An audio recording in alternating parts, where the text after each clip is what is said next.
மாற்றம் என்பது சொல் அல்ல, செயல். மாறுவோம், மாற்றுவோம். இது மாற்றத்திற்கான எளிய மக்களின் புரட்சி என்ற முழக்கத்தை முன்வைத்து நாம் முன்னேறி செல்கிறோம். இங்கே பேசிய என்னுடைய உடன் பிறந்தார்கள் எல்லாம் குறிப்பிட்டது போல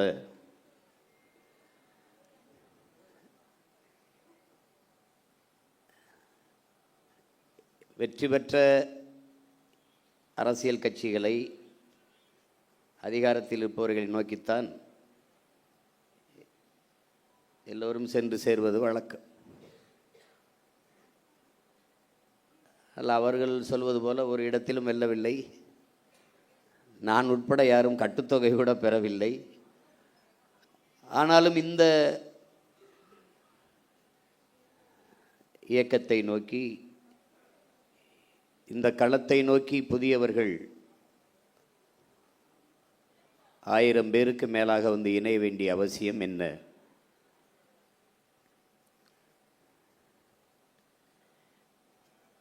இங்கே ஒன்றுதான் என் உடன் பிறந்தார்களே, எல்லோரும் எளிதானதை செய்ய நினைக்கிறார்கள், சரியானதை செய்ய நினைப்பதில்லை. ஆனால் நீங்கள் சரியானதை செய்ய நினைக்கிறீர்கள், அதனால் இங்கே வந்திருக்கிறீர்கள். சரியானது வென்றே தீரும் என்கிறான் கிவ விடுதலை புரட்சியாளன் சேகுவேர் அவர். நாம் பார்க்கிறோம், நீண்ட காலமாக கவனித்து வருவதில் இந்த தமிழர் நிலத்தில் சில சொற்கள் மிகுந்த மதிப்பிழந்து கேவலப்படுகிறது. ஒன்று மாற்றம், இன்னொன்று புரட்சி, இன்னொன்று தளபதி, இன்னொன்று வரலாறு. இதெல்லாம் ரொம்ப அவமதிக்கப்படுதுன்னு நான் நினைக்கிறேன். தளபதினா என்ன? எந்த படைக்கு தளபதி? எது சொரி சரங்கு படையா இல்லை எந்த படை? 6 படை கட்டி என் அன்னை தமிழ் சமூகத்தின் விடுதலைக்கு போராடி என் தலைவனே தன்னை தளபதி என்று போட்டுக்கொள்ளலை. இங்கே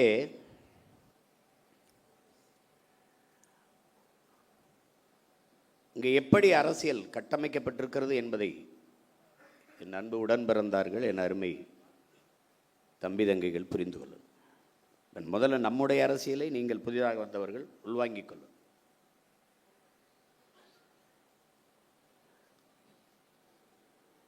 நாம் தமிழர் என்பது ஒரு கட்சியின் பெயர் இல்லை. முதல்ல அதை தெளிவாக வாங்கிக்கணும். நாம் தமிழர் என்பது நாம் பிறந்த பெருமை மிக்க இனத்தின் அடையாளம் என்பதை நீங்கள் விளங்கிக் கொள்ளும். இப்போ நாம் தமிழர் கட்சி மொழியையும் இனத்தையும் மண்ணையும் மக்களையும் உயிருக்கு மேலாக நேசிக்கும் எழுச்சி மிக்க இளைஞர்களின் பாசறை தான் நாம் தமிழர் கட்சி. நாம் தமிழர் கட்சியின் அரசியல் எல்லா உயிர்களுக்கும், கட்சி எல்லா மக்களுக்கும், தலைமை அதிகாரம் எப்போதும் தமிழர்களுக்கு மட்டும். அதில் தெளிவாக விளங்கி இந்த கட்சியில் இருப்பதற்கு, இணைவதற்கு, தளபதியாக இருப்பதற்கு, தம்பியாக இருக்கிறதுக்கு எந்த தகுதியும் தேவையில்லை. ஆனால் இந்த இயக்கத்தில் தளபதியாக இருக்கிறதுக்கு நிறைய தகுதிகள் தேவைப்படுகிறது. ஏனென்றால் ஒரு காவல்துறைக்கு ஆள் எடுக்கிற போது உடல் தகுதி, கல்வி தகுதி எல்லாவற்றையும் சோதிக்கிறார். நாட்டின் பாதுகாப்புக்கு, படைக்கு, இராணுவத்திற்கு ஆள் எடுக்கும்போது உடல் தகுதி, அறிவு தகுதி எல்லாவற்றையும் சோதிக்கிறார். நீண்ட காலமாக அடிமைப்பட்டு கிடக்கிற அன்னை தமிழ் சமூகம் ஒரு தேசிய இனத்தின் விடுதலைக்காக ஒரு மக்கள் புரட்சியை முன்னெடுக்கிற ஒரு அரசியல் பெரும்படையில் மக்கள் இராணுவத்தில் இணைவதற்கு எவ்வளவு தகுதி தேவை என்பதை நீங்கள் புரிஞ்சுக்கணும். இது கட்சி கிடையாது, இது மற்ற கட்சிகளைப் போல கட்சி கிடையாது. இது தமிழ் தேசிய இனத்தின் விடுதலைக்காக கட்டப்பட்ட புரட்சிகர அரசியல் இராணுவம் என்பதை புரிந்து கொள்ளும். போர் என்பது ரத்தம் சிந்தும் அரசியல், அரசியல் என்பது ரத்தம் சிந்தாத போர் என்கிறான் மாசேத்து. என்ன அன்னை தமிழினத்தின் விடுதலைக்காக நம்முயிர் தலைவன் மேதகவே பிரபாகரன் ரத்தம் சிந்தும் புரட்சிகர அரசியல் போரை செய்தான். அவன் பிள்ளைகள் நாம் ரத்தம் சிந்தாத அரசியல் போரை இந்த தாய் நிலத்தில் செய்து கொண்டிருக்கிறோம். அவசியல் பட்டால் அதையும் சிந்துவோம்.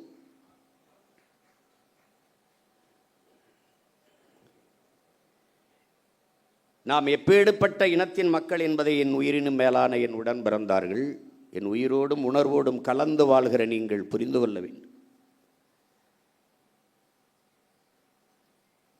உலகின் மிகுந்த பெருமைக்குரிய ஒரு இனத்தின் பிள்ளைகள் நீனும் நானும்.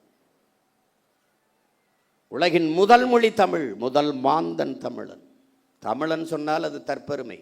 உலகில் பல்வேறு மொழிகள் ஆய்வறிஞன் தன் ஆய்விலே நிறுவுகிறார்.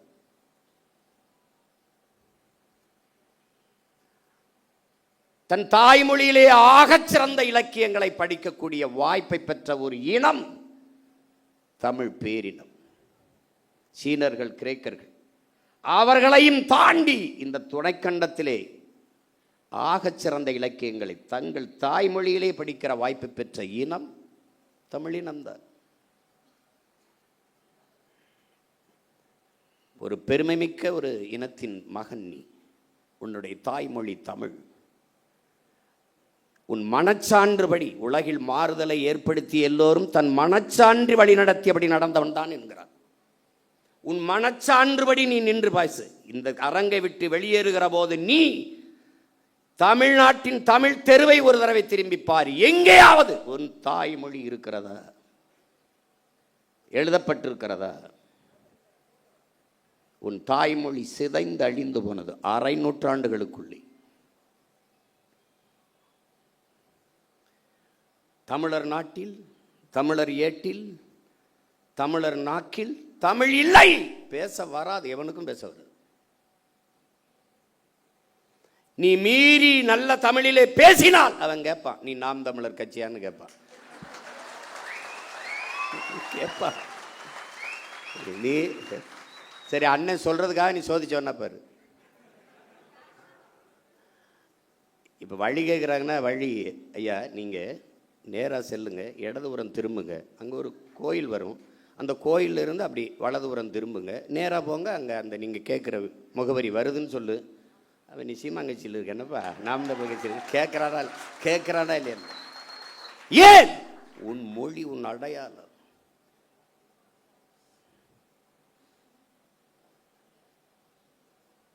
சீனாவில் இஸ்லாத்தை ஏற்றவன் இருக்கான், அவன் சீன மொழியில் தான் பேர் வச்சிருக்கான். சீனாவில் கிறிஸ்தவத்தை ஏற்றிருக்கிறான், அவன் சீன மொழியில் தான் பேர் வச்சிருக்கான். ஆனால் நான் ஏற்றிருக்கிறேன் கிறிஸ்தவத்தை, ஆண்டனி, பிரிட்டோ, சேவியர் தான் பேர் வச்சிருக்கேன். ஏன் இஸ்லாத்தை தூய தமிழில் ஏற்க முடியாது? எங்கள் அப்பா மனைவி முஸ்தபா தன் மகனுக்கு செம்மல் என்றும் அது பேர் வைக்கலையா? செம்மொழி என்றும் பேர் வைக்கலையா? இப்போ நான் வைக்கல, என் பிள்ளைகளுக்கெல்லாம் யூசுப்பு, எல்லாலன் யூசுப்பு, தமிழன், இஸ்லாத்தை ஏற்றுக்கிறேன், தட்சாலி வரானர், அவனுக்கு தெரியுது படிச்சுன்னு. ஹசானா, அருள்மொழி ஹசானா. உசேன், தமிழ் மகன் உசேன், என் தம்பி மகன் அபு மகனுக்கு நான் பேர் வைக்கலையா? முகம்மது, செம்மல் முகம்மது, தமிழன், நான் இஸ்லாத்தை ஏற்றிருக்கிறேன். என் மகன் வளர்ந்து சொல்லுவான், எங்கள் பெரியப்பா வச்சிருக்காப்புல, என்ன செம்மல், முழு பேர் செம்மல் முகம்மது, தெரியுது நான் இஸ்லாத்தை ஏற்றிருக்கேன். இதான் என் அடையாளம். எங்கே தொலைச்சிருக்க பாரு நீ. உனக்கு மாத்திரையிலிருந்து ஆரம்பிச்சான்டா, அனால்ஜின், நோவால்ஜின், அதெல்லாம் இப்போ டீ காஃபி எல்லாம் தமிழில் தானே. நேரம் என்னன்னு எவனாவது கேட்குறானா? டைம் ப்ளீஸ், டைம் என்ன? அப்போ ஒரு அறை விடணும்டா, செவில சேர்த்து அடிக்கணும்டா, செவில சேர்த்து அறையணும். உன் தாய்மொழியை கொன்று புதைத்தார்கள் திட்டமிட்டு. மொழியிலிருந்தும் வரலாற்றிலிருந்தும் தமிழ் பேரின மக்களை வெளியேற்றினார்கள். அதற்கு வாய்ப்பாக வழிபாட்டில் இருந்து வெளியேற்றினார்கள். இங்கே இருக்கிற கோயில்கள் எல்லாம் வெறும் வழிபாட்டு தலமல்ல. என் உடன் பிறந்தவனே, வரலாற்று பேராவணம் என்பதையும் நீ மறந்துவிடக்கூடாது. 18ஆம் நூற்றாண்டிலே அந்த கோயிலிலே, அந்த கல்வெட்டிலே இது பதிவாகி இருக்கிறது. எல்லா கோயில் மதிச்சுவற்றிலும் உன் வரலாற்று பேராவணம் பொறித்து வைக்கப்பட்டது. அவ்வளவே அழிச்சான். உனக்கிட்ட பக்கத்தில் உட்காந்தே பேசினா, உன் மொழி ஐயோ தமிழில் என்ன இருக்குது, இது படித்தா வேலை கிடைக்குமா, சோறு கிடைக்குமா, பிச்சை எடுக்கூட லாய்க்கலன்ட்டான். நீ நம்பிட்ட. தமிழ் அறிவியல் மொழியில நான் நம்பின. முல்லையும் குறிஞ்சியும் முறைமையில் திரியின் நல்லியல்பு இழந்து நிலம் நடுக்குற்று பாலை எனும் படிமம் கொள்ளும். எத்தனை ஆயிரம் ஆண்டுக்கு முன்னாடி. எப்படி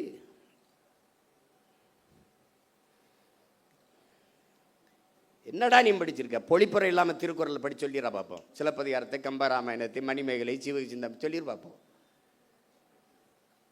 அங்க ஒருத்த வந்தான். எல்லாத்துக்கும் பொழிப்புரை தேவைப்படுகிறது. கற்றறிந்த ஆண்டோர்கள் சான்றோர்களே பொழிப்புரை நூல் எடுத்து படிக்கிறதுக்கு என்ன அர்த்தம்னு தெரியல. மருங்கு வண்டு சிறந்த ஆர்ப்ப மணிப்பாடை அது போர்த்தி. மருங்கு வண்டு சிறந்த என்ன கோப்பன்னு புரியலையே. இப்போ ஒவ்வொன்றுக்கும் பொருள் தேடிக்கிட்டு இருக்க வேண்டியது இருக்கு. ஒருத்த வந்தான், நேரடியாக மக்கள் மொழியில பாடின பொழிப்புரை தேவையில்லை. நேரடியா அச்சமில்லை அச்சமில்லை அச்சம் என்பது இல்லையே, உச்சி மீது வான் இடிந்து வீழுகின்ற போதிலும் அச்சமில்லை அச்சமில்லை பாடினான். உரை நடையே சந்தத்தை வச்சு பாடிட்டான். அன்னையிலிருந்து தமிழ் வேற வடிவத்துக்கு திரும்பிட்டு. என்னைக்கு நீ நான் தமிழன், என் தாய்மொழி தமிழ் என்ற திமரை கொள்கிறியோ, அன்றைக்கு இந்த இனம் எழும்டா, விடுதலை அடைம்டா. உன் உள்ளத்தில் எழுதின ஆங்கிலம் ஒரு மொழி, அது அறிவல்ல, அடுத்தவன் மொழி. எனக்கு எப்படி அறிவாகும்? பிளடி நான்சென்ஸ் என்னைக்கு நீ நினைக்கிறியோ அன்னைக்கு சரியாயிருந்த நாட்டில். எல்லா மொழியும் படிப்போம், நாங்கள் வாழ. எங்கள் மொழி தமிழ் படிப்போம், எங்கள் இனம் வாழ. மொழி என் முகம், என் முகவரி, என் கலை, என் இலக்கியம், என் அடையாளம், என் வரலாறு, என் அரசியல், என் உயிரடா என்று என்னைக்கு நீ நினைக்கிறியோ அன்னைக்கு வருமடா உனக்கு உணர்வு, மானம், வீரம், ரோசம் எல்லாம் வரும்டா. நீ தமிழ் என்று உச்சரிக்காதவன், தமிழன் என்று உச்சரிக்காதவன் நாட்டை கொடுத்துட்டு எங்களை நாடு ரோட்டில் போட்டு நிறுத்திட்டியடா. பைத்தியக்காரன் பைத்தியக்காரன். நடிகனுக்கும் தலைவனுக்கும் வித்தியாசம் தருதல கூட்டமே. தலைவன் எவன் தலைவன்? இவன் தலைவனடா, இவன் தலைவனடா, இவன் தலைவனடா. எங்களுக்கெல்லாம் ஒரு பெருமிதமும் திமிரும் இருக்குடா. என்னடா என்னங்களை சொல்ல முடியும்? புறம் பேசுவ, அவதூறு பேசுவ, பொய்யை பரப்புவ, கட்டமைப்ப, வேற என்ன பேசுவ நீ? திரள் நிதி திருடர்கள். திரள் நிதி திருடன் இவ்வளவு நாள் சொல்லிக்கிட்டு இருந்தவன் யாரு? திருட்டு நிதிக்காரன். இப்ப சொல்ற ஐயோக்கியப்ப யாரு? பிளாக் டிக்கெட்காரன்.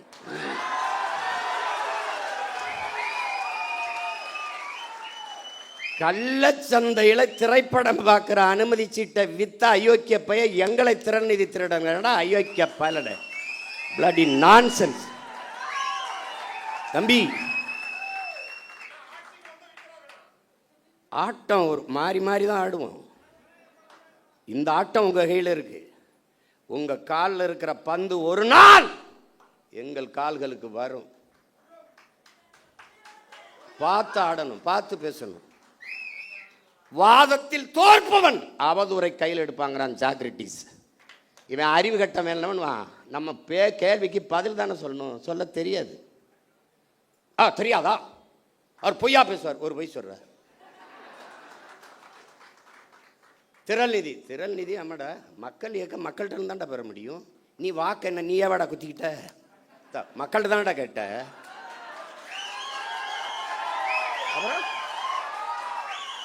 நான் வாக்கையும் கேட்குறேன், வலிமையும் கேட்குறேன். இனமாகவும் பணமாகவும் என் மக்கள் தான் எங்களோட நிற்கணும். கட்சி காசில் ஒரு தேநீர் அருந்த மாட்டோம்டா நாங்கள், திரள் நிதி காசில். இன்னும் கார் வாங்கிட்டா இன்னும் உங்கள் ஆத்தா பத்தா தாலி எடுத்து வித்தாடா வாங்கணும். என்னடா பென்ஸ் கார் வாங்கிட்டாரு சீமான், பென்ஸ் கார். ஃப்ளைட் வாங்கி ஓட்ட போய், ஃப்ளைட்டு சொந்தமாக ஃப்ளைட். எங்கள் அம்மா எங்கள் அம்மா தமிழ்ச்செல்வி சொன்னாங்கல்ல, சோழனா பை போட்டு தேஞ்ச ரப்பர் செருப்பு, ஒரு செருப்பை போட்டுக்கிட்டு அப்படியே பழைய ஜிப்பா போட்டுக்கிட்டு இப்படி தான்டா பேசியிருந்தான். 7 லட்சம் மக்களை திருச்சியில் திரட்டி தமிழ் தேசிய அரசியல் பக்கம் நிறுத்துக்கான ஒருத்தன், ஒரு சாதாரண மகன். ஏண்டா எங்களை இந்த சும்பப்பல் உலகம் பூரா எத்தனை கோடி மக்கள் எங்களை உயிராக நேசித்து பெத்த பிள்ளை போல நேசிக்க எத்தனை பேரன்பு கொண்ட எங்கள் சொந்தக்காரர் இருக்கான். அவன் என்னடா இந்த காரு, இந்த பிச்சைக்கார காரு, நாங்கள் வேணாம்னு வச்சுருக்கோம்டா, அதெல்லாம் வேணாங்க எனக்கு இது போதும் அப்படின்னு. அது என் மருமே ஒரு நாள் இந்த காரில் வண்டியில் வந்தாப்புல வந்துட்டு அவர் திடீர்னு, மாமா இவ்வளோ தூரம் பயணத்தில் இது எப்படி மாமா, அவராக காசை கட்டி வாங்கிட்டு நிறுத்திட்டு போனாப்புல. பொறுக்கலை. இப்போ நான் சொந்தமாக விண்ணூர்த்தி வாங்கி ஓட்டினா என்னடா பண்ணுவீங்க? டேய் வைத்தியக்காரங்களா செத்து போங்கடா. நான் துறைகிட்ட சொன்னேன், துறை அண்ணா என்னென்ன எப்படி பண்ண தம்பி, டேய் நம்ம செய்கிறது அவங்களுக்கு எதாவது பிடிக்கலையோ அதை திரும்ப திரும்ப செய்யணும்டா. டேய் நம்ம பேசுகிறது அவனுக்கு எரிச்சலாக இருக்காடா, அதே பேசுகிறான். இப்போ நம்ம என்ன பயிற்சி கூடத்தில் ஒரு உடையை போட்டு பயிற்சி எடுக்கும்போது காலை தூக்கி இப்படி வச்சா, அப்போ பாருங்க இந்த உடையை பார்த்தீர்களா, பேசுவது தற்சார்பு ஆனால் போடுறது இங்கே தயாரித்ததாண்டா பைத்தியக்காரப்பில், இங்கே தயாரித்ததான். அதுதான் அவன் என்ன தர துறைக்கிட்ட சொன்னேன். அப்போ நம்ம ஒன்று செய்யும்னே, கோணி சாக்கில் ஒரு டவுசரை தச்சுக்கிட்டு அவன் என்னன்னா எங்களை பார்க்கும்போது நீங்களாம் கோமணம் கட்டிட்டு அலையாமல் நீ எதுக்கு இப்படிலாம் போட்டு தர்றேன், டேய் உங்களை எல்லாம் வர டே இருங்கடா தம்பி, கொள்ள வெறியில் இருக்கோம் பார்த்துருதுக்கு. புரியுதா? பேசவே ஆரம்பிக்கல. எதிர்க்கட்டே எதிர்க்கலடா, களத்துக்கு என்ன நாங்கள் வரலடா. வந்தா என்னடா அவங்க சில கேள்விகள் கேட்குறோம். சில கேள்விகள் நாங்கள் ஏற்றுக்கொண்ட தலைமை என்பது எப்படிப்பட்டது? உலகத்தில் எந்த இனத்திற்கும் எங்கள் தலைவனை போல தலைவன் வாச்சிருக்க மாட்டான். என் தம்பி வெற்றிச்செலன் சொன்னான்ல, 3 தலைமுறை தன் இன விடுதலைக்கு களத்தில் நின்றவன் உலக வரலாற்றிலே எங்கள் தலைவன் தான். அவன் நின்றான், அவன் மகன் நின்றான், மகள் நின்றான், அவன் உயிர் துணையாக என் அண்ணி மதிவதனியும் நின்றான். இறுதி கட்டத்தில் தன் தாயும் தந்தையும் களத்திலே கொண்டு நிறுத்தினார், தன்னோட வைத்திருந்தான். 3 தலைமுறையும் தன் இன விடுதலைக்கு பலியானது உலக வரலாற்றிலே என்னுயிர் தலைவன் பிரபாகரனும் அவன் குடும்பம் தான். எத்தனை பெருமைடா, சொல்லி முடிக்க முடியாது. அவ்வளவு பெரிய வரலாறு. அவன் பிரபாகரன் என்பது பெயர் சொல்லல்ல, அவனே ஒரு பேரினத்தின் வரலாறு.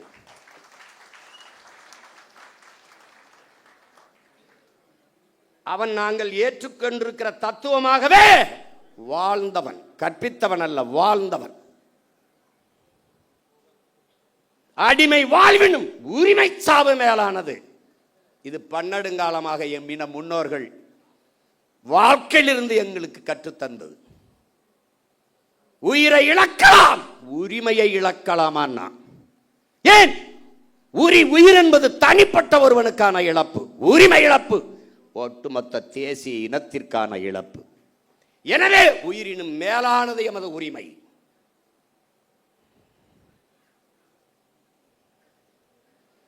மண்டியிட்டு வாழ்வதை விட மானத்தோடு மடிவது மேலானது. சரணடைந்து வாழ்வதை விட சண்டையிட்டு சாவது மேலானது. இதாண்டா மான தமிழனின் கோட்பாடு. தமிழுக்கு அமுதென்று பேர், அந்த தமிழ் இன்பத்தமிழ் எங்கள் உயிருக்கு நேர்னு பாடினா புரட்சி பாவலன்.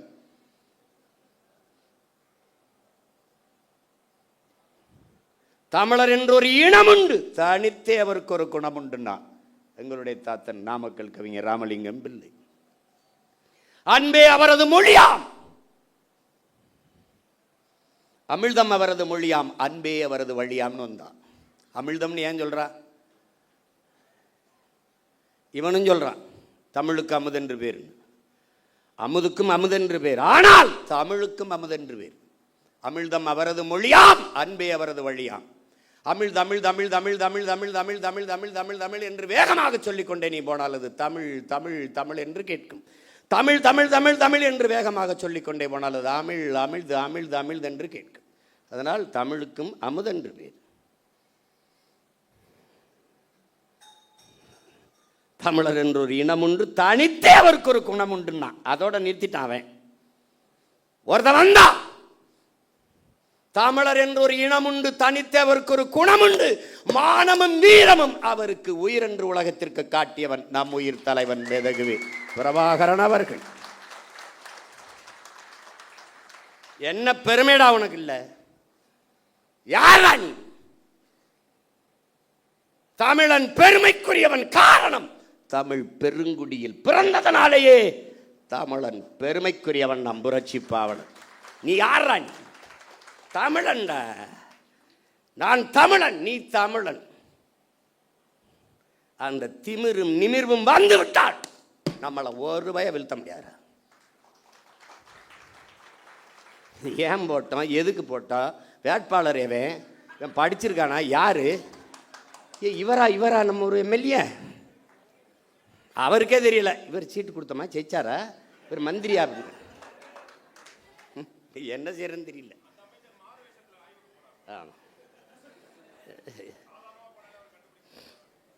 ஏதோ நாய் திருட்டு போயின்னு கடிச்சு விடாம இருந்தா சரிதான்.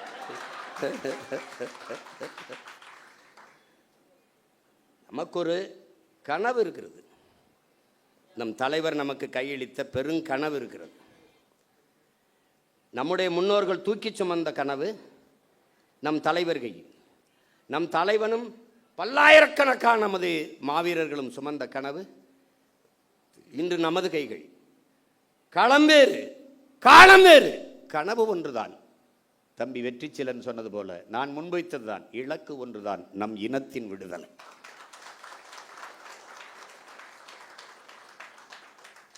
பாதையை தேடாதே உருவாக்கு என்றான் தலைவன். ஹிட்லர் சொல்றான், அங்க என்னடா பார்த்துக்கிட்டு இருக்கேன், பாதையவா தேடி இறங்கி நட, அது பாதையாகும்னா. இறங்கி நடந்தான் தலைவன், பாதையாச்சு. நமக்கு சொன்ன பாதையை தேடாதே உருவாக்குங்க, நடந்தோம், உருவாகிவிட்டது, இலக்கை குறித்தாகிவிட்டது. அந்த இருக்கு பாதை சரியானது, பயணம் தெளிவானது, உழைப்பு கடுமையானது, உண்மையானது, வெற்றி உறுதியானது. ஆனால் காலம், அதுதான் தம்பி துரை சொல்ற, என் வெற்றியை நீ தள்ளி போடலாம், ஆனால் ஒருபோதும் தடுத்து விட முடியாது.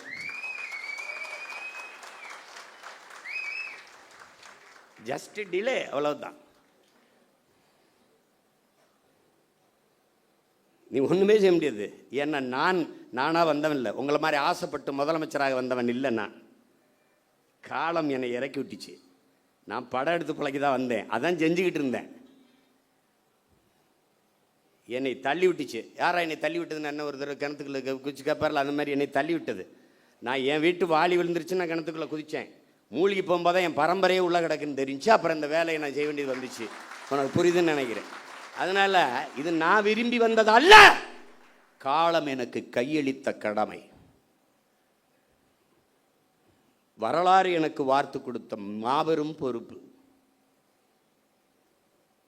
சரி, இல்லைடா, நாங்கள் இல்லை, நான் இல்லை, நாம் தமிழர் இல்லை, வெளியேறிட்டோம். நாதி இருக்கடா உனக்கு. தமிழ் என்று, தமிழர் என்று, காடு என்று, செடி என்று, மலை என்று, ஆறு என்று, அருவி என்று, நிலம் என்று, வளம் என்று சொல்வதற்கு உனக்கு ஒருத்தர் தானா? ஒரு வீர மகன் ஒருத்தன் கிடையாது. உலகத்தில் ஒரு மகன், அண்ணன் தம்பி, தலைவன் தம்பி, அதெல்லாம் தாண்டி அப்பா மகனுக்கு இருக்கிற ஒரு பிணைப்பு. என் தங்கச்சி கூட சொல்வாள், அவன் வரும்போது தம்பி அவன் தான், போகும்போது மூத்த மகனாக போனான்னு பேச்சியில் சொல்லியிருப்பாள். வேறு எனக்கு ஒரு தலைவன் தன் பிள்ளையை ஊருக்கு அனுப்பும்போது இங்கே வர சாக துணிஞ்சிருங்க, எல்லாமே உங்களுக்கு சாதாரணமாக போயிடும். நபல சத்தியம் சொல்கிறேன். இந்த பாரு, எனக்கிட்ட சொல்லி அனுப்பும்போது ஒரே வார்த்தை தான், சாக துணிஞ்சிருங்க, உங்களுக்கு எல்லாமே சாதாரணமாயிரும். இல்லைன்னா அன்னைக்கு காங்கிரஸ் ஆண்டுகிட்டு இருக்கு, இங்கே திமுக ஆண்டுகிட்டு இருக்கு, ஒரு பையன் இவ்வளோ கூட்டம்லாம் இல்லை, ஒத்தை மகன் கருத்தரவா கத்தி எனக்கு இவன் வரவெல்லாம் பாடம் எடுக்கிறது, கொள்கை உறுதியை பற்றியும் நிலைப்பாடு பற்றி எனக்கு கூட்டணி வச்சு பாட்டு அப்படி சொல்கிறேன். வைத்துக்காரடே போகிறதுன்னு ஆயிடுச்சு, போய் அங்கிட்டு போய் எதாவது பொழைச்சிட்டு போவா, போகிற போக்கில் அதை புலம்பிட்டு போகாது. கூட்டணி வைக்கிறதுனா எத்தனை பேர் பேசியிருப்பான்? ஒரு விழுக்காடு விழுக்காடு வைக்கிறவன்ட்டு அவளை பேசும்போது 8.5 விழுக்காடு 36 லட்சம் வாக்கை தொட்டவனை எவ்வளோ பேரம் பேசியிருப்பான்? போயிருக்க முடியாதா?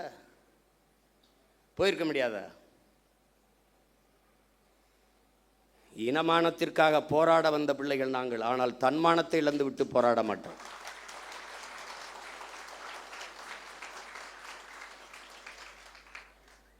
தோத்துட்டு போகிறோம், யார்கிட்ட தோக்குறோம்? தோல்வி எங்களுக்கானதில்லை. என் தம்பி சொன்ன மாதிரி, எங்கள் ஐயா பொதுச் செயலாளர் திருமால் செல்வன் சொன்னது மாதிரி, இனத்திற்கானது. என் மக்கள் முடிவு செய்கிறார்கள், அவர்களுக்கு இது சரி என்று செய்யுங்க, அவ்வளோதான். சாதி பார்த்து போடாதே ஓட்டு, போட்டால் அந்த ஓட்டு எனக்கு தீட்டுன்னு பேசுனது நாம்.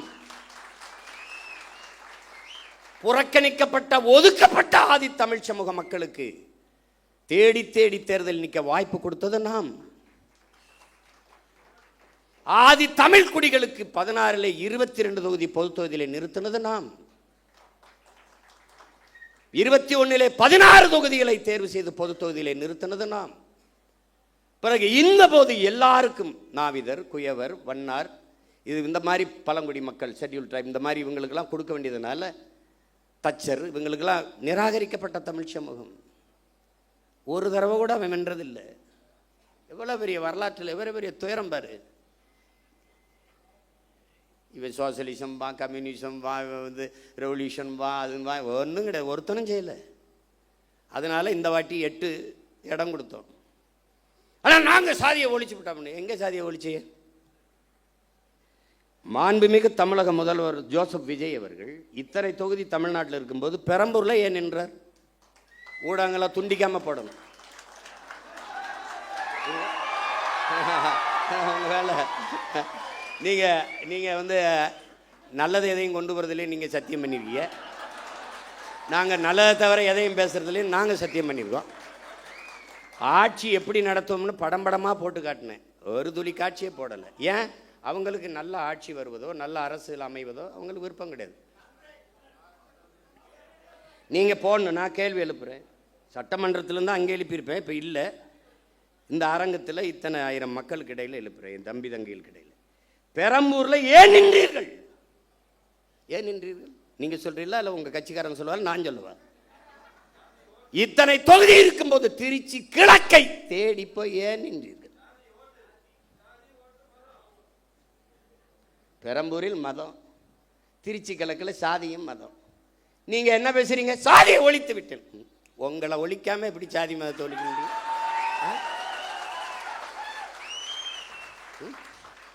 நடிக்கும் போது வராத ஜோசப்பு, அரசியல் வரும்போது ஜோசப்பு. இப்ப முதலமைச்சர் ஆயிட்ட பிறகு ஜோசப் விஜய் அந்த படங்களை திருப்பி ஜோசப் விஜய். ஏன் அந்த முதல் படத்தில் அறிமுகம் முகமது ஜோசப் விஜய்னு போடல? எப்படி எப்படி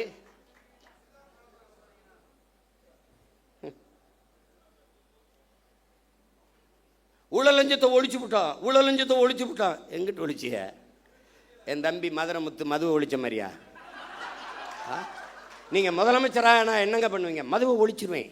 எப்படி ஒழிப்பீங்க? இப்படி கேட்பீங்கன்னு அந்த வரங்க ஒழிச்சு வச்சிருக்கீங்க அப்படின்னு ஒரு ஒழிச்சு வச்சுட்டு வரோம். வாய்க்கிட்ட ஒழிக்கிறது இல்லை.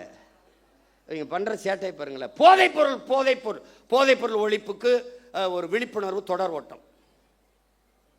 மாண்புமிகு முதல்வர் அவர்களே, ஓடி ஒழிக்கிறது இல்லை, போதைப் பொருளை தேடி ஒழிக்கணும். இப்போ ஓடுனீங்க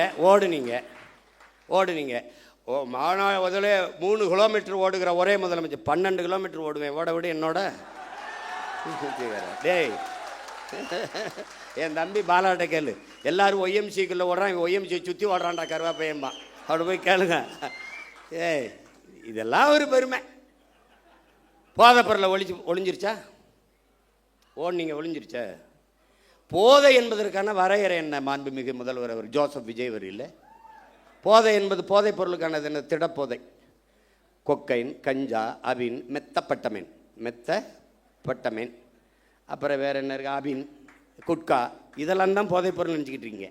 அப்போது நீங்கள் இந்த தெருவுக்கு திறந்துருக்க டாஸ்மார்க், அதில் விற்கிற பீரு, பிராண்டி, விஸ்கி, ரம்மு, ஜின்னு, ஒயின், இதெல்லாம் கரும்புச்சாரா இல்லை பழச்சாரா இல்லை கோயிலில் கொடுக்குற புனித நீர் தீர்த்தமா? அது என்ன பேர்? அது எப்படி? இவங்க மாற்றம் என்னங்கிற? என்ன மாற்றங்கிற? இதே பேசுறது நம்ம மாற்றம்னு சொல்றதுனால மாத்திட்டோம், நாங்க மாற்றம். என்ன மாற்றம்? என்ன மாற்றம்? இந்த திராவிட கட்சிகள் அரை நூற்றாண்டுகளாக வெறும் செய்தி அரசியல், விளம்பர அரசியல் தான் செய்தது. சேவை அரசியல் செய்யவில்லை, செய்யாது. தேர்தல் அரசியலே செய்தது, மக்கள் அரசியல் செய்யல, செய்யாது. அதேதான் இவர் செய்தது. இங்க இருந்து போறோம், இப்ப வெளியில போய் பார்க்கிறோம், பேருந்து நிலையங்கள் முழுக்க பதாகை. மக்கள் காசை வீணடிக்க மாட்டார். அதில் வச்சிருக்காப்புல 717 சில்லறை மதுக்கடைகளை மூடியது வெற்றி தமிழகம், வெற்றியை நோக்கி தமிழகம், அப்படி சிரிச்சு உட்கார்ந்துருக்காப்புல. இதைத்தான் அவர் பண்ணாப்புல. அவர் என்னன்னா, நான் முதல்வன். செப்டம்பர் 16 குடும்ப தலைவிக்கு 1000 பூ கட்டுற ஒரு அம்மா, பாத்திரம் தைக்கிற அம்மா படத்தில் இருக்கு. நான் தினம் திரும்பி பார்த்தே போவேன்ல, நான் வேற புதுச்சேரியிலேருந்துல வரணும். தினம் உள்ள தெருவில் பூரா பார்க்குறேன், நிறைய பேருந்து கிடக்கிறேன்ல, பேருந்து நிலையங்களை பார்ப்பேன். அவர் அப்படியே உட்காந்துருப்பார் ஐயா. இப்போ இவர் உட்காந்துக்கிட்டு இவர் இப்போ இருங்க வரேன். அப்புறம் சிங்கப்பெண், பெண்கள் பாதுகாப்புக்கு சிங்கப்பெண் சிறப்பு படை, அதுக்கு ஒரு விளம்பரம், அப்படி சிரிச்சுக்கிட்டு இருக்காப்புல. அதுதான் சட்டசபையில் பேசிட்டீங்க, சொல்லிட்டீங்க, செய்தி நாளேடு முழுக்க, தொலைக்காட்சி முழுக்க வந்துருச்சு, மக்களுக்கு தெரிஞ்சிருச்சு. அப்புறம் அதுக்கு இவ்வளவு கோடிகளை செலவழித்து தெருவா விளம்பரம் இதுக்கு? இதுதான் செய்தி விளம்பர அரசியல். இவங்க ஒன்லி ரீல்ஸ் தான், நோ ரூல்ஸ். ரூல் பண்ணுறது இல்லை, ரீல் தான். இன்னைக்கு என்ன போடலாம்? பேருந்தில் போகலாம், பேருந்தில் அதுக்கு தான் போக்குவரத்து துறைக்கு ஒரு அமைச்சர் போட்டிருக்கீல்ல, தமிழன் விஜய் பார்த்திபன், பேரை வச்சுக்கிறான். கில்லி சரத்குமார், திருப்பாச்சி வெட்டர்வால், எதையோ ஒன்று வச்சுக்கிறது, பேரை வச்சுக்கிட்டு சூப்பராயன், அப்படி எதோ ஐயா வச்சுக்கிற மாதிரி எதையோ வச்சுக்கிறது. அவன் இந்த சரத்குமாருங்கிற அவன் எப்படிப்பட்ட வீரன்? அது கிள்ளி சரத்து அதெல்லாம் அவங்க சமாளிக்கிறாங்க. எல்லாத்தையும் சரி பண்ண நினைக்கிறாங்கடா. ஆமாம் தவறுங்க அப்படின்னு சொல்லி அதை திருத்திக்கிறது கிடையாது. தவறு தான், இனிமேல் இல்லை அப்படின்னு சொல்லணும்ல. விளையாட்டு போட்டி கிரிக்கெட்டு IPL பார்க்க போகிறாரு, சரி போகிறாரு. குழந்தைக்கு உடம்பு முடியல. எவனாவது நல்ல தகப்பன் உடம்பு முடியாத குழந்தையை தூக்கிட்டு, சின்ன குழந்தைய தூக்கிட்டு IPL பார்க்க போகணும். இவனுக்கிட்ட இவ்வளோ பெரிய பொறுப்பை கொடுக்குறிய அமைச்சர் பதவி, அவன் என்ன வெங்காயத்தில் நிர்வாகம் பண்ணுவான்? ஒரு குழந்தைக்கு தகப்பனாக இருக்க தகுதியற்ற ஒருவனை எப்படா நீ மந்திரி ஆகுறீங்க? எப்படி மந்திரி ஆகுன? மாத்திரை கொடுக்க வேண்டிய நிலையில இருக்குது, உடல்நிலை சரியில்லை என்றால் வீட்டில் குழந்தைய வச்சு பார்த்துருக்கணும். அப்படியே நான் IPL பார்த்தா தான் உயிரோடு இருக்கணும்னா வீட்டில் தொலைக்காட்சியில் பாரு. அங்கே கூட்டி கொண்டு போய் மாத்திரையை ஒரு இதில் வச்சு, அது எது கடன் அட்டையில் இப்படி நசுக்கிறாப்புல. பின்னாடி ஒரு பொம்பளை குழந்தை அழுதுக்கு, உடம்பு முடியாத குழந்தைக்கு மாத்திரை நசுக்கா, பின்னாடி ஒரு பொம்பளை திருத்தி அதை எவனா எடுத்துருக்கான். எடுத்துக்கிட்டு 500 ரூபா இதுக்கு கையில் வருது. மாத்திரை நசுக்கிறதுக்கு 500 ரூபாய்க்கு என்ன சம்மந்தம் இருக்குது? இந்த மாத்திரையை ஏன் நான் பொடியாக நசுக்கிற? தண்ணியில் போட்டு குழந்தைக்கு கொடுக்க. மாத்திரையை அப்படியே போட்டாலே கரைஞ்சிருமே, எதுக்கு நசுக்கிற? டேய், கேட்குறதுக்கு பதில் சொல்லணும். அதை விட்டு உன்னை தெரியாதா? அது தெரியுதுலடா. உங்களுக்கு முன்னாடியே 15 வருஷமாக இங்கே இருக்கேன்டா, என்னை தெரியாமல் எப்படி இருக்கும்? அது கேட்குறது. அது வந்து அவர் கொடுக்குறாரு, இப்படி நசுக்கி போடுறாப்புல. இப்போ வழக்கு போட்டு சீமான் கெடுத்து விட்டாப்புல. டேய், நாட்டே கெடுத்து வச்சிருக்காடா, நாட்டே கெடுத்து வச்சிருக்கீங்க. நீங்கள் காப்பாற்ற போராடுறோம்டா, கேள்விதான்டா கேட்குறோம். உங்களுக்கு எங்களுக்கு இருக்கிற வித்தியாசம்டா, மாண்புமிகு ஜோசப் விஜய் முதல்வர் அவர்களுக்கு முன்னாடி நிற்கிற சீமானுக்கு இருக்கிற வித்தியாசம் ஒன்று தான். இவன் என்ன செய்வான்னு கேள்வி. இவன் என்ன செய்வான்னா உண்மையை சொல்லுவான். கடன் இவ்வளவு இருக்குது, வட்டியே 1,00,000 கோடிக்கு மேலே வருது, நம்ம இவ்வளவு சிரமம் இருக்குது, அதனால கொஞ்சம் பொறுங்க. இப்போ நான் சொல்கிறேன் பாரு, படித்து முடித்து விட்டு வேலை இல்லாத 70 லட்சம் இளைஞர் இருக்கான், கிட்டத்தட்ட 1 கோடி. இப்போ நான் என்ன செய்வேன், பிரபாகரன் மகன் என்ன சொல்லுவேன், காமராஜரனுடைய பெருந்தலைவனின் பேரன், வஉசியின் வாரிசு, தெய்வ திருமகன் முத்துராமலிங்க தேவரின் பேரன், தீரன் சின்னமலையின் வாரிசு, அயோத்தியாசர் ரெட்டமலை சீனிவாசனுடைய பேரன், நான் என்ன சொல்லுவேன்னு கேளு. சிங்காரவேலர் ஜீவானந்தத்தின் பேரன் என்ன சொல்வேன்னா, படித்து முடித்து விட்டு வேலை இல்லாத பட்டதாரிகளுக்கு, இளைஞர்களுக்கு வேலை தாரேன், அரசு வேலை தாரேன். அது எந்த வேலைன்னு கேட்காத, வேலை தர்றேன், உனக்கு வேலை தர்றேன். இது நான். நீங்கெல்லாம் வேலை இல்லாத இளைஞருக்கு 4000 தர்றேன். ஒரு தலைவன் என்பவன் நிலையான தீர்வை நோக்கி நகர்த்தணும்டா. அதான்டா கனவு, அதான் விஷன், அதான் ட்ரீம். ஒரு தொலைநோக்கு இருக்கணும். நான் வேலை தர்றேன். எப்படி தெரியும்? டாக்டர் இவ்வளோதான்டா இருக்கு. அடே ஐஏஎஸ்ஏ மொத்தம் 7500 இந்தியா முழுமைக்கு எவ்வளோ? 5800 300 இவ்வளோதான்டா ஐஏஎஸ். ஐபிஎஸ் எவ்வளோடா? 7000மா? எவ்வளோடா முதல்ல? எவ்வளோடா? ஒரு 7500 7800 8000 இருக்கும். இவ்வளோதான். நான் எல்லாம் ஐபிஎஸ் சோறு அது எங்கள் ஆத்தா அப்போ தான் ஊற்றணும். இப்போ நான் என்ன சொல்கிறேன், இந்த பணிகள் அப்படியே இருக்கட்டும். இதோடு ஆடு மாடு வளர்த்தல், நாட்டுக்கோழி வளர்த்தல், பட்டுப்பூச்சி வளர்த்தல், வேளாண்மை செய்தல், இதையெல்லாம் அரசு பணியாக மாற்றிவிட்டால் கூடுதலாக வேலை வாய்ப்பு வாழ்விடத்தில் கிடைச்சிருக்கு. இப்போ உதாரணமாக ஒரு சிக்கல் பாரு, இந்த கறிக்கோழிக்காரன் போராட்டம் நடத்துறதுக்கு தயாராக இருந்தான். ஏன்னா வெளியிலிருந்து வர்றவன் கூடுதலாக இறைய கொடுத்து எடையை கூட்டி தள்ளிடுறான். இங்கே அது வரும்போதே எல்லாம் போய் இங்கே நிற்கும்போது அங்கே ஏற்றுறதுல இருக்க இடம் இங்கே இறக்கும்போது இருக்கல. நான் போராட்டம்னு நான் என்ன கேட்குறேன், நீ என்ன மயத்துக்கு அங்கேருந்து ஏற்றுற, நீ இங்கே வளர்க்க வேண்டியதானே? அப்போ திங்கிறதுக்கு லக் பீஸ். அப்போ என்ன சொல்லணும்னா, இந்த பலகையை தேய்க்கிறதுக்கு எங்கள் ஒரு உப்பு காய்தான் வச்சுருப்பான். நீ தானே இந்த ஆடு மாடு வளர்க்குறது அவமானமாக பேசினவன் தம்பி, இந்த வலையொலியில் இருக்குன்னா குறித்து வச்சுக்கணும். தோற மகளே குறித்து வச்சுக்கணுமா? டே அவனை இவன்தாப்பா கொண்டாப்பா நாக்கப்படுறான், அங்கிட்டு இழுத்துக்கடா நல்லா தேய்ச்சி இருட்டு ரூமுக்குள்ளே போட்டு 1 வாரம் அண்ணன் தண்ணி சோறு இல்லாமல் போட்டு உன்னை கொள்ளலாம் பார்த்துரு. நீ வருது ஆடு மாடு போய் சொல்லுவான். டேய் உனக்கு மேய்க்க வைக்காம இருந்தால் வெளில போடா நாயே. சீனக்காரன் 1 லட்ச ரூபாய் மாதம் சம்பளம், ஆடு மேய்க்க எனக்கு ஆட்கள் தேவை. என்னன்னா பல ஆயிரக்கணக்கில் விண்ணப்பிச்சுட்டான். நான் கேட்டேன், சீனாக்காரன் சொன்னால் ரசிக்கிற, சீமான் சொன்னால் சிரிக்கிறியே, ஏண்டா உனக்கு என்னடா பிரச்சனை? ஆள் தான் பிரச்சனை. இப்போ என் தம்பி துறை சொல்கிறான்ல, நானே இப்போ யுவான் ஷுவாங் மாதிரி கபான் சிங் ஃபிங்க்னு ஒரு பேரை வச்சுக்கிட்டு ஏதோ பேசியிருந்தேன்னு வச்சுக்கோங்க, என்னம்மா பேசுகிறான் யாவன். ஒரு கோட் போட்டுக்கணும் இல்லை வம்படியா நான் நீ, ஏன்னா அவர் கலட்டிட்டாரு, இப்போ நான் போடணும்னு இருக்கேன். ஏன் நீங்கள் தான் போடுவீங்களா, நாங்கள் போட மாட்டோமா? அப்போ நம்ம என்ன அப்படி போட்டுருவோம். இங்கே ஒரு டை ஒன்று கட்டிட்டு ஆமாம், அவர் இங்கே வச்சா பொட்டு, நான் இங்கே வைக்க போகிறேன். இங்கே வச்சு ஐயோ, நாங்கள் வாங்கி வந்த வாரம் தப்பாக இருக்கு, ஒன்றும் பண்ண முடியாது. அவன் அப்படி. இப்போ தொலைநோக்குங்கிறது என்னன்னு இருக்குல்ல, எப்படி 6 சிலிண்டர் அன்னபூர்ணி சூப்பர் 6 எப்போ வரும்? 200 யூனிட் மின்சாரம் மாண்புமிகு முதல்வர் அவர்களே உங்ககிட்ட கேட்டது யார்? இலவச மின்சாரம் என்று 200 அலகு மின்சாரத்தை கேட்டது யார்? கேட்டது யாருன்னு சொல்லு. கேட்டது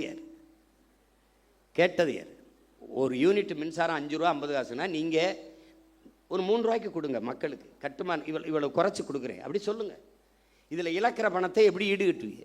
முதல் கையெழுத்தே நீங்கள் 200 அலகு மின்சாரத்துக்கு கையெழுத்து போடுறீங்க. பிரபாகர மகன் சீமான் என்ன போடுவான்? அந்த முதல் கையெழுத்து அவன் முதலமைச்சராக கையெழுத்தை போட்டுருவான். பிறகு என்ன போடுவான்? கல்வி ஒன்றுதான் சமூக மாற்றத்தை, சமூக முன்னேற்றத்தை ஏற்படுத்த கருவி என்கிறார் புரட்சியாளர் அண்ணல் அம்பேத்கர் அவர். தொட்டனை தூரும் மணற்கேணி மாந்தருக்கு கற்றனை தூரும் அறிவு. ஒரு நாட்டை ஆளுகிற மன்னனுக்கு அந்த நாட்டின் எல்லையில் மட்டும்தான் செல்வாக்கு, மதிப்பு. ஆனால் கற்றவனுக்கு சென்ற இடமெல்லாம் சிறப்பு என்கிறார். பிச்சை புகினும் கற்கை நன்ற என்கிறான் கொன்றை வேந்தனில் அதிவீர ராமபாண்டியன். கல்வியில் இருந்துதான் ஒரு சமூகம் மேம்படும். அப்ப அறிவு மானிட உரிமை, கல்வி மானுட உரிமை. என்ன பேசுவேன்? கல்வி மானுட உரிமை, கொடுக்க வேண்டியது அரசின் கடமை. அதை கொடுக்காமல் இருப்பது மாபெரும் கொடுமை. இதை தகர்க்கிறது. அனைவருக்கும் சரியான சமமான கல்வி தமிழ்நாடு அரசு, தமிழ்நாட்டு அரசு கொடுக்குது. தமிழ் தேசிய அரசியல் கொடுக்குது. பிரபாகரன் மகன் சீமானின் அரசு கொடுக்குது. ஏழை பணக்காரன், உயர்ந்தவன் தாழ்ந்தவன் என்று பாகுபாடின்றி எல்லோருக்கும் சரியான சமமான கல்வி, கட்டணம் இல்லாத கல்வி. அந்த இலவசங்கிற வார்த்தையே ஒழிக்கணும். கட்டணம் இல்லாது கொடுக்கிறோம். தனியார் பள்ளி கல்லூரியில் என்ன தரம் இருக்கிறது என்று என் பெற்றோர்களும் என் பிள்ளைகளும் நினைக்கிறார்களோ அதை தாண்டிய கல்வி. கல்வியில் தலை சிறந்த நாடு பின்லாந்து. 10 ஆண்டுகளில் எழுதி வை. 10 and only 10 years. 10 years, only 10 years back. திருப்பி ஒருத்தன் சொல்லுவான் பின்லாந்திலிருந்து, உலகத்தின் தலை சிறந்த நாடு தமிழ்நாடு என்று. லீக்வான் யூ சொன்னா, Lee Kuan you only 10 years you make my hand in Singapore. என் கைகளில் கொடு. உலகம் 1000 ஆண்டுகள் கழிச்சு சிங்கப்பூரை புகழ்கிற உயரத்தில் நிறுத்திட்டான். லீக்வான் யூ சிங்கப்பூரில் முடிகிறது. பிரபாகரன் மகன் சீமானால் தமிழ்நாட்டில் முடியாதா? ஒரு இத்திரின் நாடா, இத்திரின் நாடு. இவ்வளவுதான் மக்கள் தொகை. ஒரு வளமும் இல்லை கடலை தவிர. எந்த வளம் இல்லை என் நிலத்தில். என்ன இல்லை? அறிவு வளமா, உடல் வளமா, இல்லை நில வளமா, மலை? என்னல்ல கொடுமடா. தஞ்சாவூர்ல இருந்து அரபு நாட்டில் ஒட்டகம் மேய்க்க போறானடா. கேவலம் உண்டாடா. தஞ்சாவூர்ல இருந்து பிற நாட்டுக்கு வேலைக்கு, சிங்கப்பூருக்கு வேலைக்கு ஏன்டா போகணும்? என் நாடா, சொர்க்கமிடாது. இவ்வளவு வளத்தை வச்சுக்கிட்டு போய் அரபு நாட்டில் பாலைவனத்தில் போய் ஒட்டகம் மேய்ச்சிட்டு என் பிள்ளை நிற்கிறான்டா. இது மாதிரி ஒரு கொடுமை. அரபு நாட்டில் ஒட்டகம் மேய்க்கலாம், அன்னை நிலத்தில் ஆடு மாடு மேய்க்க கூடாதாடா? என்னடா கொடுமை இது? எங்களை ஆடு மாடு மேய்க்க சொல்ல, ஒன்னே மேய்க்க சொல்ல பரதேசி பிக்காளி பல, ஒன்னே நான் மேய்க்க சொல்லடா. போடா, எழுதி வச்சுக்கடா. ஒரு நாள் அவசர கூட்டம் எங்கே நடக்குதுங்க? அந்த கூட்டு பண்ணையில் நடந்துக்கிட்டு இருக்குங்க. அங்கே உட்காந்துருக்காரு முதலமைச்சர், எல்லா அமைச்சரும் உட்காந்து போயிட்டு இருக்காங்கன்னு. நீ அங்கே வருவ. 2000 ஏக்கரில் பண்ணை இருக்கும், அங்கே கூடாரம் இருக்கும். உட்காந்துக்கிட்டு அங்கே நாங்கள் வளர்த்த நாட்டுக்கோழி வந்துக்கிட்டு இருக்கேன். அங்கே ஆட்டுக்கறி பிரியாணி போயிட்டு இருக்கோம், அப்படி சாப்பிட்டுருப்பான். டேய், இதெல்லாம் நான் சாதிச்சு காட்டிட்டு சாகலைன்னா நான் பிரபாகரன் மகன்லடா. பெரியமா போயிட்டுருக்காங்க.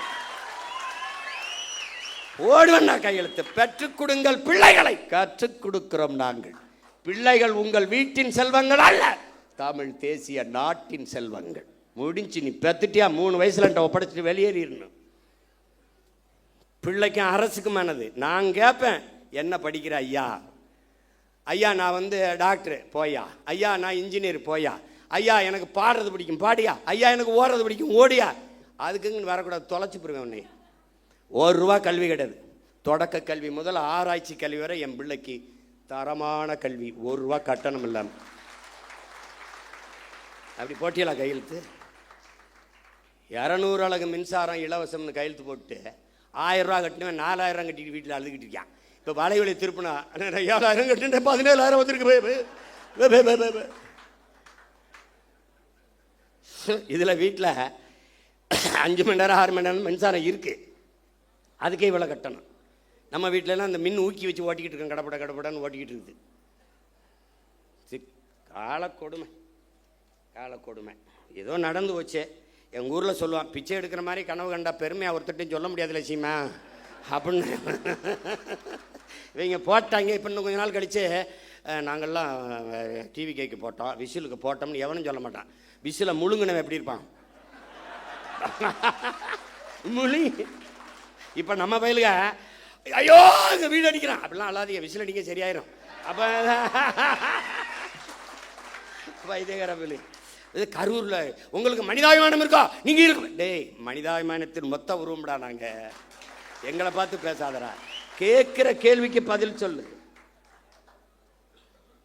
வேற்று நாட்டு இராணுவம், இன்னொரு நாட்டு இராணுவம், என் இனத்தின் பகை நாட்டின் இராணுவம் இலங்கை.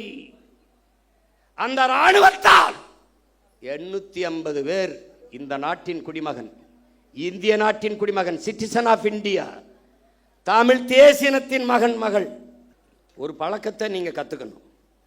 எவ்வளவு பெரிய ஆளா இருந்தாலும் நீங்க பெண்கள் வரும்போது எந்திரிச்சு இருக்கை கொடுத்துட்டு வெளியேறிடும். அப்ப ஒவ்வொரு தடவையும் நான் சொல்ற மாதிரி வச்சுக்கூடாது. இந்த கட்சிக்குன்னு நிறைய தகுதிகள் இருக்கு. பசினாலும் 10 நாள் கிடப்பேன், பயணம் 100 நாள் நடப்பேன். இங்க இருக்கணும். தன்னை முன்னிறுத்திக்கிறவன் இந்த கட்சிக்கு சரி வர மாட்டான். தான் பிறந்த மண்ணையும் இனத்தையும் எவன் முன்னிறுத்துறானோ அவன் தான் இந்த கட்சிக்கு தளபதியாக இருக்க முடியும். போட்டு ஒவ்வொரு தடவையும் அண்ணனை பாடம் நடத்த வைக்கக்கூடாது. புதுசாக நீங்கள் வந்திருக்கிறே தெரிஞ்சுக்கணும். யார் வந்தாலும் சரி, சின்ன குழந்தை வந்தாலும் பெண் பிள்ளைகள் வந்தால் நீ உட்கார்தாயின்னு எந்திரிச்சு நின்றுக்கணும். அவன் தான்டா சரியான ஆண்மகன். நீ உட்கார்ந்துக்கிட்டு தங்கச்சி அம்மாவை நிற்க வச்சுக்கிட்டு இருந்தீங்கன்னா நீ தற்கொலையில் பெரிய தற்கொலை ஆயிடுவா. பார்த்துக்க. பச்சை மட்டையை வேற ஆளுக்கு எடுக்க மாட்டேன், உனக்கு எடுத்து விட்டுருவேன். பார்த்துக்க. இப்போ 850 பேர் சுட்டுக் கொல்லப்பட்டிருக்கான். அவன் வாழ்வாதாரத்திற்காகத்தான் கடலுக்குள்ள மீன் பிடிக்க சென்றான். அவன் படகு பறிக்கப்பட்டிருக்கு, சிறைபிடிக்கப்பட்டிருக்கா, சித்தவதை செய்யப்பட்டிருக்கா, கொலை செய்யப்பட்டிருக்கா. இந்த செத்து பிணமா வந்தவன் வீட்டிற்கு எவ்வளவு பணம் உதவித்தொகையாக, ஊக்கத்தொகையாக, வாழ்வாதாரத்திற்கு கொடுக்கப்பட்டது? யாராவது ஒருத்தன் சொல்லு. எந்த அரசாக இருந்தாலும் யாராவது ஒருத்தன் சொல்லு கொடுக்கப்பட்டிருக்கா? இல்லை. அவன் குடும்பத்துக்கு வேற்று நாட்டு இராணுவத்தால் சுட்டுக் கொல்லப்பட்ட தன் நாட்டு குடிகளில் எவனுக்காவது ஒருத்தனுக்கு அரசு வேலை அவன் குடும்பத்தில் கொடுக்கப்பட்டிருக்கா? இல்லை. அப்ப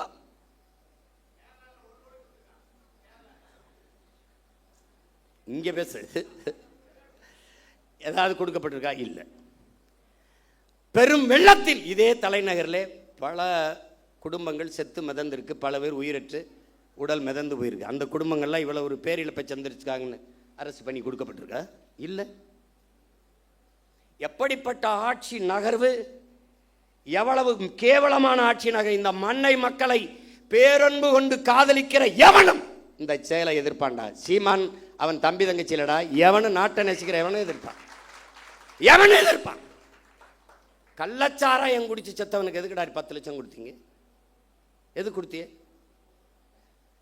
காய்ச்சுவது குற்றம், குடிப்பது குற்றம். அதை அரசு 10 லட்சம் கொடுத்து ஊக்கப்படுத்துது என்றால் இது எப்படிப்பட்ட செயல்? திமுக ஆட்சியில் நடந்தது கள்ளக்குறிச்சியில். இன்றைய முதல்வர் அன்றைக்கு அங்கே சென்று பார்த்தார். இவரால் இடிபட்டு செத்தார்கள்.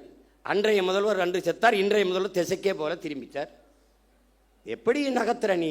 என் நாட்டை எதை நோக்கி நகர்த்தி கொண்டு போற நீ? எந்த மாதிரி ஆட்சி முறை நிர்வாகம்? எப்படி? புல்வாமா மாவட்டத்திலே பயங்கரவாதிகளால் தாக்குதல், ராணுவ வீரர்களும் செத்தார்கள், மக்களும் செத்தார்கள். செத்த ராணுவ வீரன் குடும்பத்துக்கு அரசு பண்ணி கொடுக்கப்பட்டிருக்கா? செய்தி வாய்ச்சியா?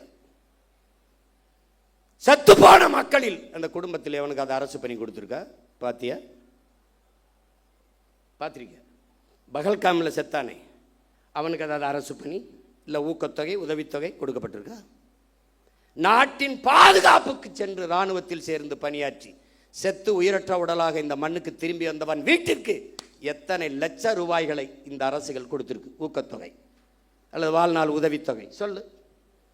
அவன் குடும்பத்தில் ஒருவனுக்கு அரசு வேலை, ஏதாவது செய்தி சொல்லு.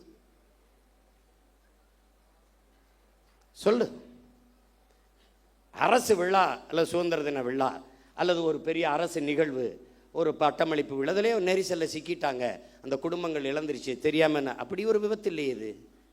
நீங்கள் அன்று ஒரு நடிகர், மாண்புமிகு ஜோசப் விஜய் அவர்களே, இன்றைய முதல்வர்களே, அன்று நீங்கள் ஒரு நடிகர். உங்களை பார்க்க வந்தார்கள், நடிகரை பார்க்க வந்த நெரிசல். நீங்க வரலைன்னா கூட்டம் இல்லை, கூட்டம் இல்லை, நெரிசல் இல்லை. நெரிசல் இல்லை என்றால் அங்கே மரணம் இல்லை. அது ஒரு விபத்து. விபத்திற்கு காரணம் நீங்க உண்மையிலேயே நீங்க தாய் முகாமிக்கு போறது, அப்புறம் தேவாலயத்தில் முட்டிக்கால் போட்டு நடந்தது, இதெல்லாம் உண்மையிலேயேன்னா சத்தியம்னா மனச்சான்று தொட்டு சொல்லுங்க. காரணம் நீங்களா? இல்லை. பழி போட்டார்கள். எத்தனை கருவி படம் எடுத்துக்கிட்டு இருந்தது? எத்தனை மேலே பறந்து கருவிகள், ட்ரோன், அந்த கருவி படம் எடுத்துக்கிட்டு இருந்தது? எல்லாரும் கீழே நின்னாங்க. மேலே நின்று பேசின ஆள் யாரு? நீங்க. டாப்பாங்கில் வீவிலே மேலே இருந்து கழுகு பார்வையில் மக்களை பார்த்து கொண்டிருந்த ஆள் யாரு? நீங்க.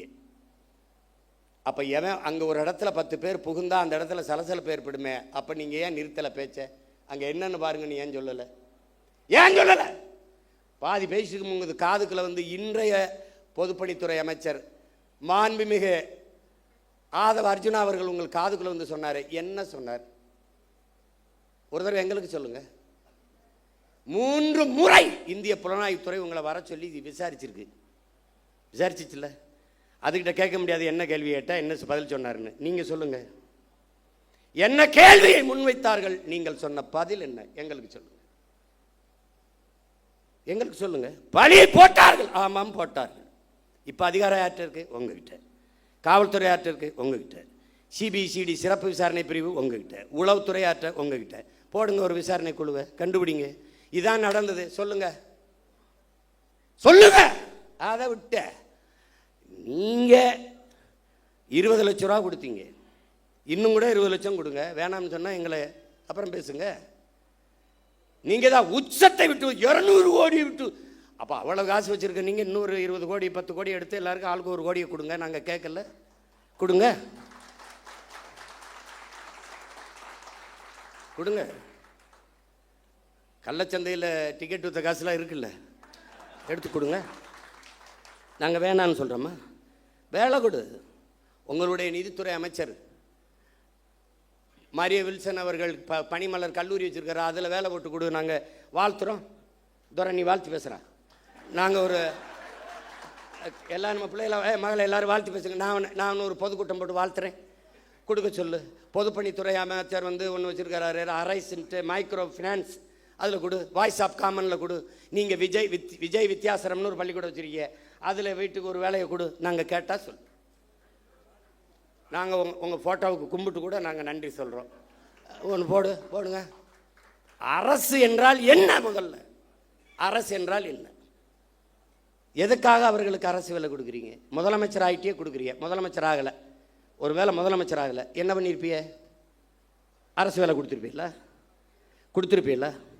நீங்கள் சாட்சிகளை கலைக்கிறீர்கள்.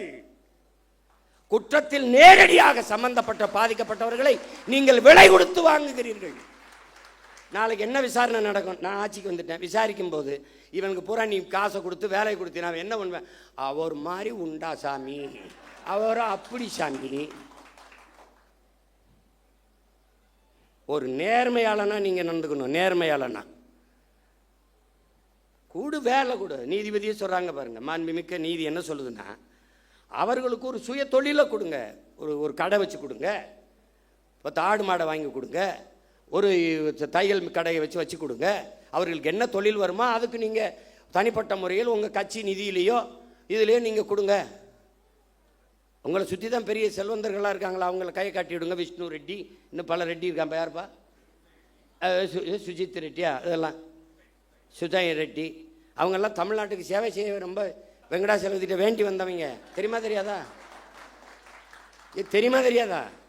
பல காலம் தவம் இருந்து வேண்டி ஆந்திராவிலிருந்து தமிழ்நாட்டை எப்படியாவது நாங்கள் நல்லது பண்ணிய தீர்வு.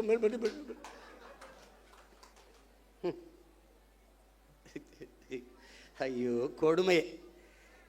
கடவுளின் குழந்தை என் தம்பிட்டாதான் சொன்ன பாருங்க. அவர் போகணும்னு நினைச்சாரு, மழை பெஞ்சிருச்சு. கடவுளின் குழந்தை அவர் திறந்து விட்டாங்க பாருங்க. முன்ன ஏடா கடவுளின் குழந்தை இங்கே இருக்கும்போது கர்நாடகாவில் ஏண்டா மழை அங்கே பெய்யுது, இங்கே பேஞ்சு விட்டு போக வேண்டியதானடா. இங்கே பேஞ்சா நாங்கள் பிடிச்சிக்கிறோம். என்னடா தம்பி, அது ஏன் கர்நாடகாவிலேருந்து எனக்கு திறக்க விடணும்? கடவுளின் குழந்தை இங்கே இருக்கும்போது வைத்தியக்காரங்களா, அது உடனே வழக்கை போட்டு நிறுத்தி விட்டார் அப்படின்னு.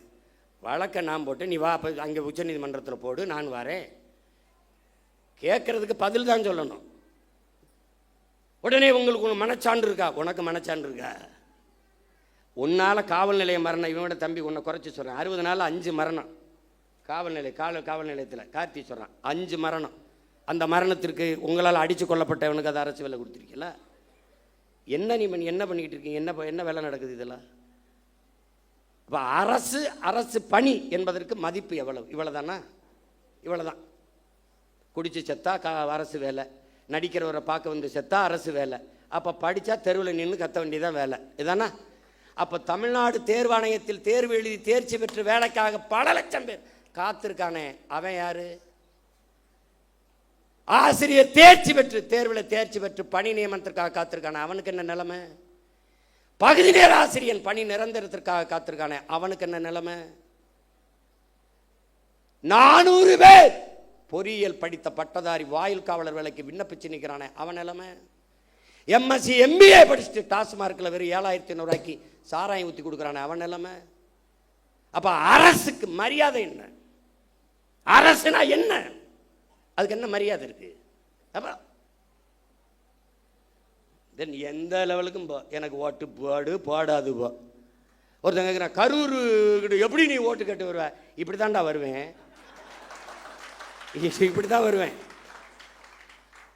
இல்லை இதுக்கு முன்னாடி என்ன போட்டு பிடிங்கிட்டியா 2-3? போடாடே போட. ஏன் போட்டோம்னு தெரியாது, எதுக்கு போட்டோம்னு தெரியாது. இந்த திராவிட கட்சிகளின் தீமை இப்படி விளைஞ்சு நிற்குது. அரசியலை கற்பிக்கலை, அரசியல்னா என்னன்னு தெரியல, படிப்பிக்கலை. எந்த மாநிலத்தில் சினிமா இல்லை, எந்த மாநிலத்தில் திரைப்படம் இல்லை? கேரளாவில் இல்லையா? மேற்கு வங்கத்தில் இல்லையா? இல்லை எங்கே இல்லை? மகாராஷ்டிரா இல்லையா? இன்னும் சல்மான் கான் ஷாருக் கானை விட நடிகன், மம்முட்டி மோகன்லாலை விட நடிகன். அவன் நடிகனை பார்ப்பான், தலைவனை பார்ப்பான். பிரேம் நசீர் பெரிய நட்சத்திரம்டா, 500 படம் நடித்தவர்றா. ஆசியாலே 500 படம் நடித்த கலைஞன் அவன். காங்கிரஸ் கட்சியில் இருக்கார், மேடையில் பேசிட்டு இருக்காரு. ஒருத்தன் எந்திரிச்சு கட்டப்படி குடிச்சிட்டு உட்கார சொல்ல பண்ண. ஒருத்தர் வந்து, ஹே அவர் எவ்வளோ பெரிய நடிகர் தெரியுமா? அதான் சொல்கிறேன், அதனால தான் சொல்கிறேன், அவரை உட்கார சொல்ல, அவரை பேச சொல்லுன்ட்டான். இங்கே என்ன வேலை புரியுதா அவனுக்கு? அவர் பெரிய நடி, அதனால தான் சொல்கிறேன், அவரை இருக்க சொல்லி இவரை பேச சொல்லுன்ட்டான். இப்போ இங்கே எங்கே ஆரம்பித்தாங்க தெரியுமில்ல? பள்ளி கல்லூரிகளில் அரசியல் பேசக்கூடாதுன்னு தடையை போட்டவன் சினிமாவை பேசக்கூடாதுன்னு தடையை போடல. இறை வழிபாட்டை விமர்சித்த இவர்கள் திரை வழிபாட்டை போற்றிவிட்டார்கள். கடவுளை விமர்சித்த இவர்கள் கதாநாயக வழிபாட்டை போற்றிவிட்டார்கள். அதான் சிக்கல். இப்போ வந்தேன் மனோலாம் முதல் படத்தில் நடிக்கும் போது நாடால வந்த மகராசா பாட்டு போடுறான். இப்போ அடுத்து ஒவ்வொருத்தனா கிளம்பி வருவான்ல. இப்போ தான் நம்ம ஐயனார் அருவா, கற்பனை சாமி அருவாலாம் நமக்கு தேவைப்படுது. அதுக்குள்ளே ஏதாவது ஓட்டை போட்டு நாட்டை காப்பாற்ற பார்க்கணும், வேலையை பார்க்கணும். நம்ம ஒரு உயர்ந்த கனவை கொண்டு நிற்கிறோம் என் உடன் பிறந்தார்களே. இந்த கட்சி சும்மா மற்ற கட்சி மாதிரி கட்சியில் வருவான் போவான் நிற்பான், எதிர்பார்ப்பு ஒன்று இருக்கும், வருவான், அது நிறைவேறலைன்னா போவான். இங்கே ஒன்றை கவனிச்சுக்க, நீ ஒன்று விழுந்தால் 9 எழுவும். இது உணர்ச்சி பாவலருடைய கருத்து. ஆனால் இன்று நிலைமை ஒன்று விழுந்தால் 100 ஓர் 1000 எழுவும். அதுதான் நாங்கள் வெட்டி வீழ்த்தப்பட்ட மரத்தின் வேரில் இருந்து மொத்தமாக தலைக்கும் தளிர் போல துளிர்த்து எழுவும். அதான் தமிழ் தேசிய அரசியல். தமிழ் தேசியம் என்றால் என் மொழி, என் கலை, என் இலக்கியம், என் பண்பாடு, என் வழிபாடு, என் தொன்று தொட்ட வேளாண்மை, என் காட்டு வளம், என் கனிம வளம், என் நீர் வளம், நிலவளம், மலை வளம், மணல் வளம், மண் வளம், எல்லாவற்றையும் காப்பது, எல்லாவற்றையும் காப்பது. பெண்களுக்கான சம உரிமை, சம வாய்ப்பு, தொழில் வளர்ச்சி, பொருளாதார மேம்பாடு, இது எல்லாத்திற்கும் ஒரு அரசியல் இருக்கு. தமிழ் தேசியம் என்பது ஒரு பெரும் அடையாளம், ஒரு தேசிய இனத்தின் பெரும் அரண்.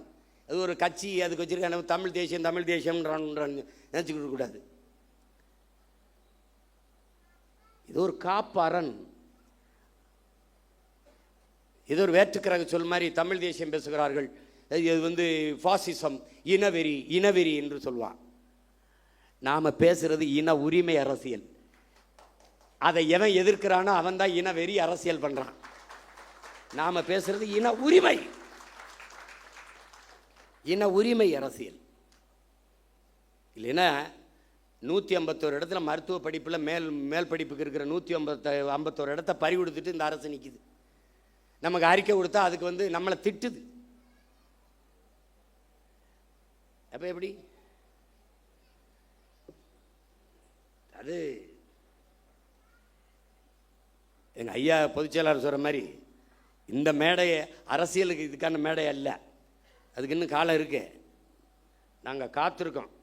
ஏன்னா எங்கள் ஐயன் எங்களுக்கு பாடிவிட்டு போயிருக்கான், மிகுதியான் மிக்கவை செய்தாரை தான் தம் தகுதியால் வென்று விடல்ங்கிறான். இந்த மாதிரி ஆளுகள்லாம் வருவான். எந்த மாதிரி இப்போ வந்திருக்காங்களே இந்த மாதிரி ஆளுகள். எப்படி இவன்லாம் யாரு? கோட்டு படத்துக்கு பிளாக்ல டிக்கெட் வித்தவே ஜனநாயகன் வரும்போது அமைச்சரவையில் மந்திரியா இருக்கான். இது என்ன மாற்றம்? ரெவல்யூஷன்ல வருது. இதெல்லாம் ரெவல்யூஷன்ல வருது. இவங்க வரும்போதெல்லாம் அரசியல் புரட்சின்னு வருவான், பொலிட்டிக்கல் ரெவல்யூஷன் வருவான், அப்புறம் பொலிட்டிக்கல் பிஸ்னஸ் ஆயிரும், பொலிட்டிக்கல் சர்வீஸ்னு வருவான், பொலிட்டிக்கல் பிஸ்னஸ் ஆயிரும். இப்போ பூரா பொலிட்டிக்கல் பிஸ்னஸ் தான். இவன் சொல்லிக்கிட்டு இருக்கான் ஊழல் இல்லை ஊழல் இல்லைன்னு எல்லாரும் பேசிட்டு இருக்கிறாங்க. ஊழல் இல்லை, லஞ்சம் இல்லை, அரசு அலுவலகங்களுக்கு போங்கள், அரசு அலுவலகங்களுக்கு. ஒரு தலைவன் லஞ்சம் கேட்டால், மக்கள்கிட்ட லஞ்சம் கேட்டால் அந்த அதிகாரி உடனடியாக சஸ்பெண்ட் பண்ண மாட்டேன், ஸ்பாட் டிஸ்மிஸ் பண்ணுவேன்னு சொல்ல முடியல. பணி இடைநீக்கம் அல்ல, நிரந்தர பணி நீக்கம் சொல்ல முடியல. மக்களை நீங்கள் கொடுக்காதீர்கள், அவன் கொடுக்கலாம், அடுத்த கொடுத்து வேலையை சாதிச்சுட்டு போயிடுவான். வாங்கக்கூடாது அப்படின்னு சொல்ல முடியல. கொடுக்காதீங்க, உங்க மகன் அவன் சொல்லுவான், எனக்கு அவர் தான் மகன், நீ கொடுத்தா தான் எழுத்து போடுவேன். யாரு? ஐயோ கொடுமையே, என்ன செய்யணும்னு தெரியல. பெக்டல்னு ஒரு நிறுவனம், அவன் பொலிவியாவில் வந்து கொச்சப்பம்பான்னு ஒரு நதியில் வந்து, உங்களுக்கு தெரியாது, படிக்கணும், நீர் எழுத்துங்கிற புத்தகத்தை எல்லாம் என் பிள்ளைகள்லாம் படிக்கணும். ஐயா நக்கீரன் எழுதுனது முதல்ல எழுதியிருப்பார், முதல் பக்கத்திலே வருது. அது ரொம்ப உள்ள போக வேண்டியதில்லை. அவன் உலக வங்கியில் 250 கோடி கடனை வாங்குறான் பொலிவியா. அந்த கடனுக்கு ஈடாக வந்து அந்த கொச்சப்பம்பா நதி எந்தவன்ட்ட கொடுன்னு ஒரு முதலாளியை கை காட்டுறான். அவன் தான் பெக்டல் நிறுவனம், அவன் பிரான்ஸ்காரன். அந்த நிறுவனத்துக்கு ஒப்பந்தம் கொடுத்தோன்னே நதியை வச்சுக்கிட்டு அவன் என்ன பண்ணுவான், சரிங்க கொடுத்துட்றாங்க. தண்ணி எடுக்காதன்றான், குடிக்க எடுக்காத, விவசாயத்துக்கு எடுக்காத, குளிக்க எடுக்காத, நான் தான் தண்ணி தருவேன்ட்டான்.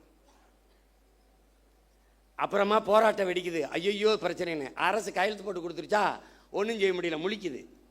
அப்போ வங்கியில் பணி செஞ்ச ஒருத்தன் பதவியை விலகிட்டு வந்து பதவி தலைமை மக்களை திரட்டி போராட ஆரம்பிக்கிறான். பல பேரை சுட்டு கொண்டு தூத்துக்குடி துப்பாக்கி சூடு மாதிரி பெரிய கலவரமான பிறகு அடித்து விரட்டுறாங்க. அங்கேருந்து தப்பிச்சு ஓடி வர்றான். யார்? இந்த பெக்டல். ஓடி வந்து கடைசியாக எங்கே இறங்கிடுறான்? தமிழ்நாட்டில் கோயம்புத்தூர் பஸ் ஸ்டாண்டில் இறங்கிடுறான். அங்கே என்ன பண்ணுறான்? அவன் பேர் என்னப்பா? சூயஸ். மாறுவேடத்தில் இவர் போகிறாருல, அது மாதிரி அவன் ஒரு மாறுவேடத்தில் சூயஸ்ன்னு வந்து இறங்கிடுறான்.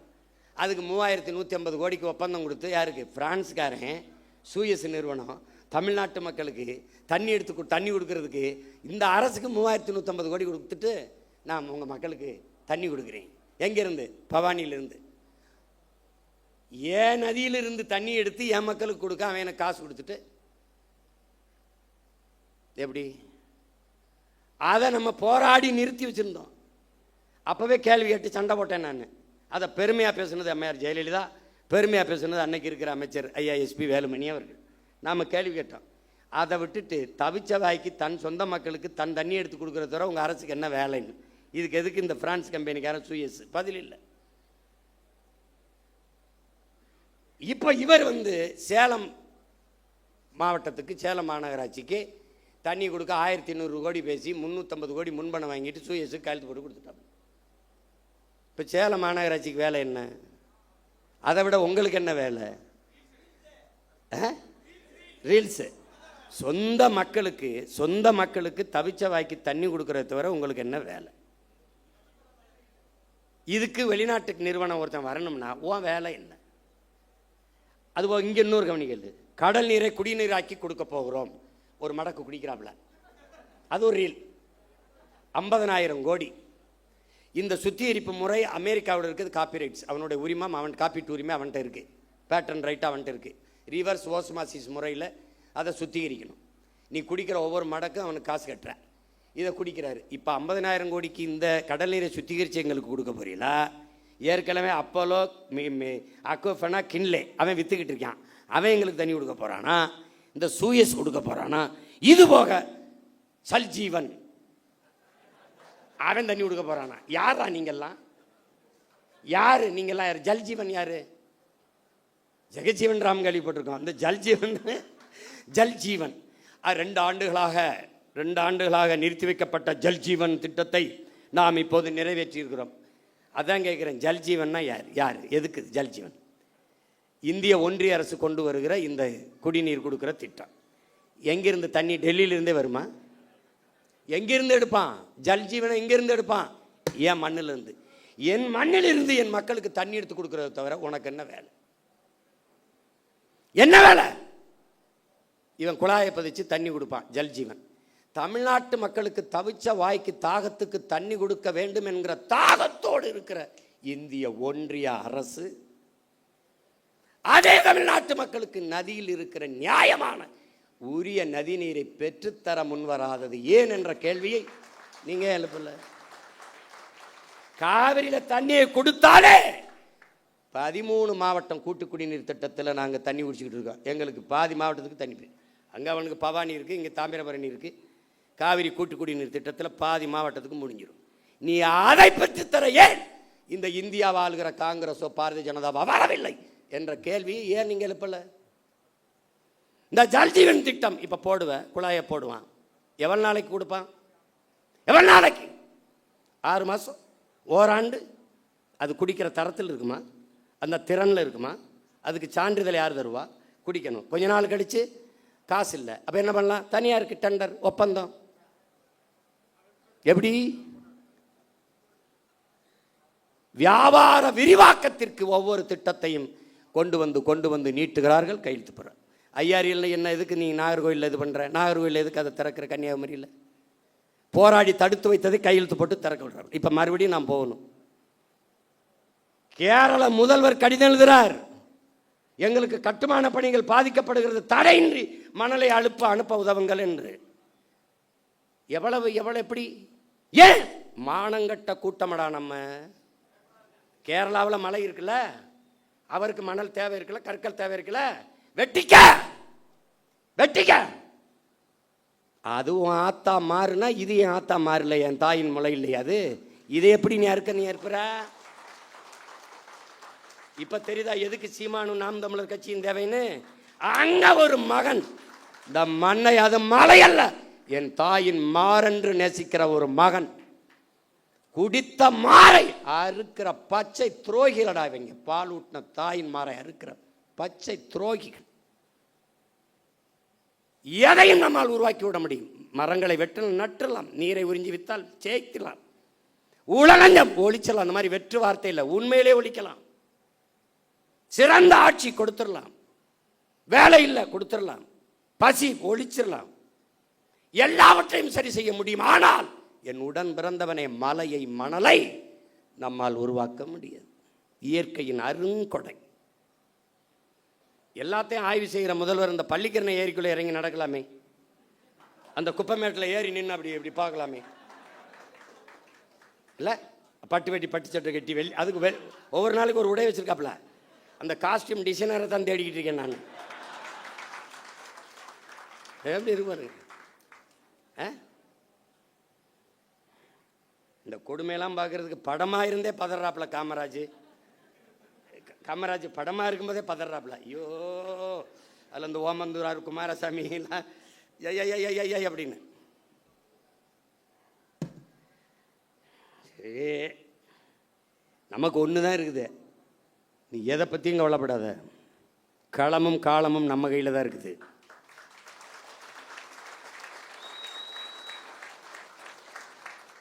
ஜோசப் விஜய் இல்லை, ஜோசப் ஸ்டாலின் சொல்கிறாப்புல. என்ன சொல்கிறாப்புல? ஸ்டாலின், அந்த ஸ்டாலினை நினச்சிக்கிருவ, ஜோசப்னா அவரை நினச்சிப்ப. ரஷ்ய அதிபர் ஜோசப் ஸ்டாலின் சொல்கிறாப்புல. எப்படி சொல்கிறாப்புல? வெல்ல முடியாத படை என்ற ஒன்றே உலக வரலாற்றில் இருந்ததில்லைங்கிறான். இதெல்லாம் அவ்வளோ பெரிய படை இல்லை, இதெல்லாம் ஒரு பம்பரம். சுற்றணுன்னு வேகமாக சுற்றும், எங்கே ஆணி இருக்குன்னே தெரியாது. திடீர்னு கிருகிருன்னு அங்கே போய் டொப்புன்னு விடும். அப்போ நம்ம என்ன பண்ணணும்? ஆக்கரோடு அப்படி நிற்கணும். அப்போ மண்டை சுற்றி அப்படி விழுகும்போது ஒற்றே போட்டு 2ஆக பொழக்கணும். இது புரியுதா?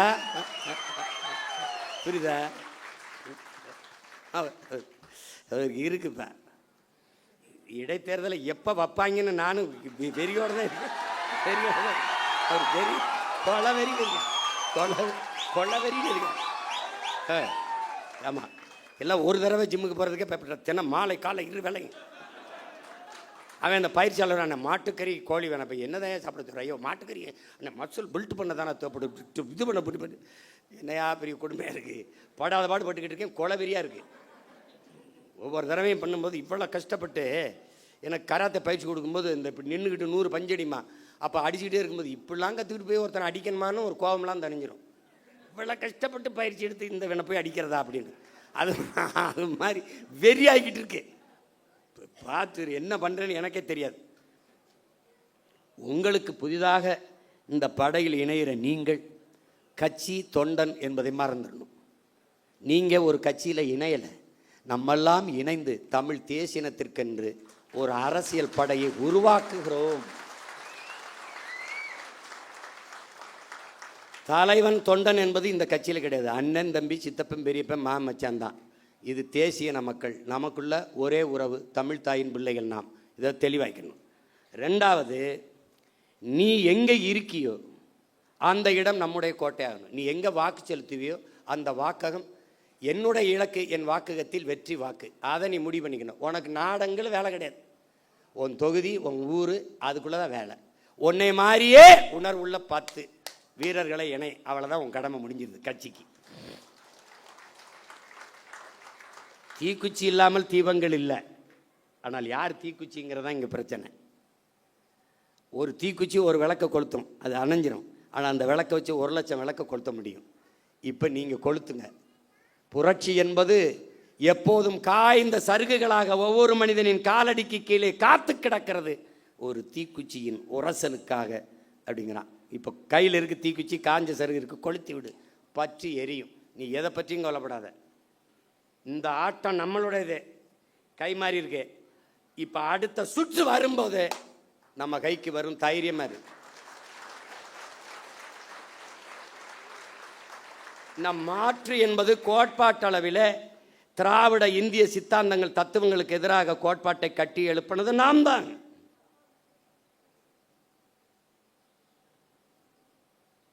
அது விளைந்து அறுவடைக்கு வருகிற போது வேற ஒரு கையில் பலன் போயிடுச்சு. அதை வாக்கு செலுத்திய மக்கள் நெருப்பு சுடும் நெருப்பு சுடும் என்று ஓராண்டு பாடம் நடத்தினாலும் புரியாது. தொட அனுமதிக்கணும். தொட்டால் அதிலிருந்து என்ன நடக்கும்? அவர்கள் சொல்வார்கள் நெருப்பு சுடும் நெருப்பு சுடும் என்று. 60 நாளே ஐயோ அப்பா அதுக்குள்ளே கண்ணை கட்டுதேங்கிறான். என் பங்காளி வடிவேல் சொன்னான், ஐயோ அதுக்குள்ளேயே கண்ணை கட்டுதேன்னு. இன்னும் 4.5 ஆண்டுகள் இருக்கு. இதுக்கு ஒரே மருந்து தான் என் உடன் பிறந்தவனே, பொறுமை. பொறுமை என்பதும் ஒரு வித போர்தான் என்கிறான் மாசேத்து. பொறுமை என்கிற மரத்தின் வேர் எப்போதும் கசப்பாக இருக்கும், அதன் கனி தித்திப்பாக இருக்கும் என்கிறார் நம் உயிர் தலைவன் மேதகுவே பிரபாகரன் அவர்கள். நீங்கள் சத்தியத்தின் பக்கம் நில்லுங்கள். எனக்கு என் தலைவன் சொன்னதை நான் உங்களுக்கு சொல்கிறேன். நாம் தோற்கலாம், நாம் சாகலாம், சாதாரணமானவர்கள். ஆனால் சத்தியம் தோற்று போனதாக சரித்திரத்தில் செய்தி இல்லை. நாம் சத்தியத்தின் பக்கம் நிற்கிற சத்தியத்தின் மக்கள் உறுதியாக ஒரு நாள் வெல்லுவோம். அப்படிதான் நடக்கும். இது ஒரு விபத்து நடந்திருக்கு, விபத்தே விதியாயிராது. அதனால இதுக்கு கொடுக்க வேண்டியது கொஞ்சம் காலத்தை நம்ம விலையாக கொடுக்கணும், கொஞ்சம் பொறுமையாக இருக்கணும். ஆனால் மக்களோடு மக்களுக்காக நிற்கணும். மக்கள் மீது நமக்கு வருத்தம் இருக்குது அப்படிங்கிறதுக்காக அவங்க பிரச்சனைக்கெல்லாம் போகாமல் இருக்கக்கூடாது. ரத்தமாக கொடு, பிரச்சனையாக போய் நில்லு, போராட்டமாக போய் பக்கத்தில் நில்லு, கவலையாக தோல் கொடு, கண்ணீராய் துடைத்து விடு, அவங்க கூட நில்லு. ஏன் நீ அவன்கிட்ட இருந்தால் அவனுக்காக வந்திருக்க. உன்னை கேவலப்படுத்துறானா, இகழ்கிறானா, நீ புகழ் ஒன்ன, நான் யார் தெரியுமாடா அப்படின்னு. பிரபாகரன் ஒளிக என்று ஒருவன் ஒருமுறை சொன்னால் பிரபாகரன் வாழ்க என்று நீ 1000 முறை சொல்லு.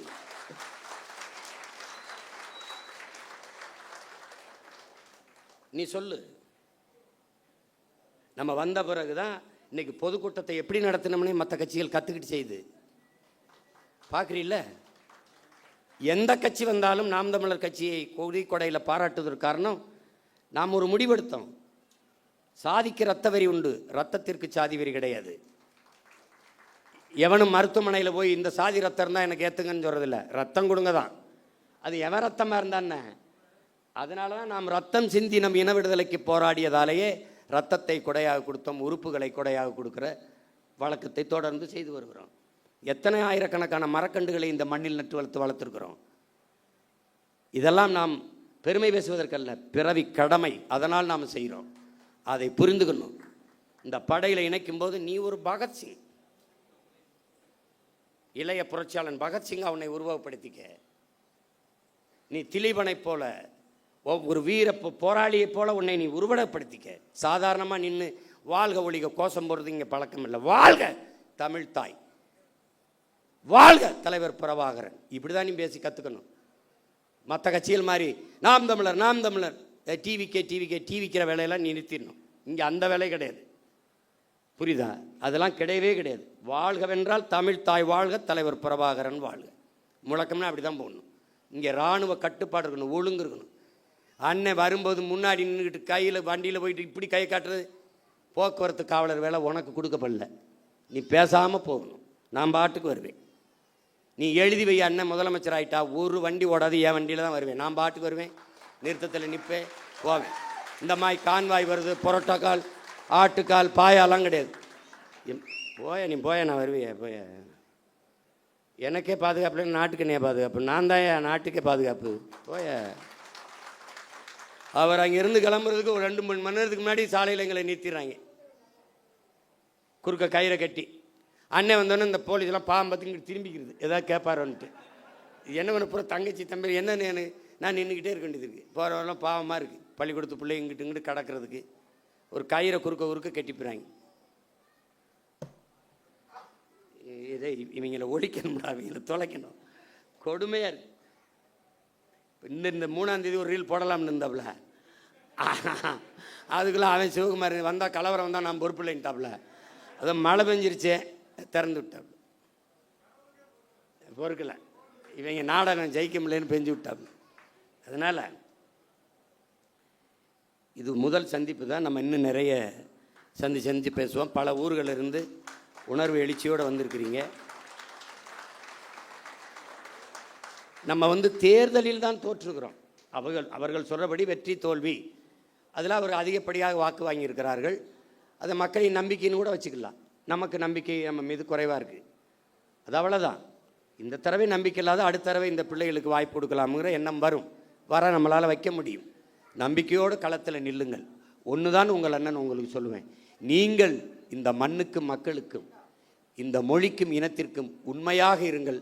நான் உங்களுக்கு உயிராக இருப்பேன் என்கிற உறுதியை உங்கள் அண்ணன் தருகிறேன். நாம் தமிழர் பிள்ளை என்பவன் தனியாக இருக்கணும். அவனுக்கு தனியாக தெரியணும், தனித்துவம் இருக்கணும். அவன் ஏற்றுக்கொண்டிருக்க தலைவன் பிரபாகரன் பெயரை உச்சரிக்க தகுதி வச்சிருக்கணும், ஒழுக்கமாக இருக்கணும், அதை கடைப்பிடிக்கணும். அதுதான் இந்த கட்சிக்கு போக போக உங்களுக்கு எல்லாமே உங்களுக்கு தெரிய வந்துடும். பிள்ளைகள் எல்லாம், இளம் பிள்ளைகள் எல்லாம் ரொம்ப நேரம் கால் கெடுக்க தங்கச்சிகளாக நிற்கிறாங்க. நம்ம நிறைய பேசலாம், நிறைய இன்னும் காலங்கள் இருக்கிறது. நீங்கள் பெருமைக்குரியவர்கள், பெருமை மிக்கவர்கள், பெருமை மிக்க ஒரு பேரினத்தின் பிள்ளைகள். நாம் இன்று வீழ்த்தப்பட்டிருக்கிறோம். நாம் வென்றே தீர வேண்டும். இது வரலாற்றின் காலத்தின் தேவை, வரலாற்றின் பெருங்கடமை என்பதை உணர்ந்து இந்த அரசியல் புரட்சி படையில் உங்களை நீங்கள் இணைத்து கொண்டிருப்பதில் நான் பெரிதும் மகிழ்கிறேன். நீங்கள் என் முன்னாடி இவ்வளவு எழுச்சியோடு அமர்ந்திருப்பது எனக்கு பெரும் நம்பிக்கையும் உற்சாகத்தையும் தருகிறது. உங்கள் அனைவருக்கும் புரட்சிகரமான வாழ்த்துக்களும் வணக்கமும். புரட்சி எப்போதும் வெல்லும். நம் வெற்றி அதை சொல்லும். நம் இலக்கு ஒன்றுதான், இனத்தின் விடுதலை. இனம் ஒன்றாவோம், இலக்கை வென்றாவோம். தமிழ் தாய் வாழ்க, தலைவர் பிரபாகரன் வாழ்க. நாம் தமிழர்.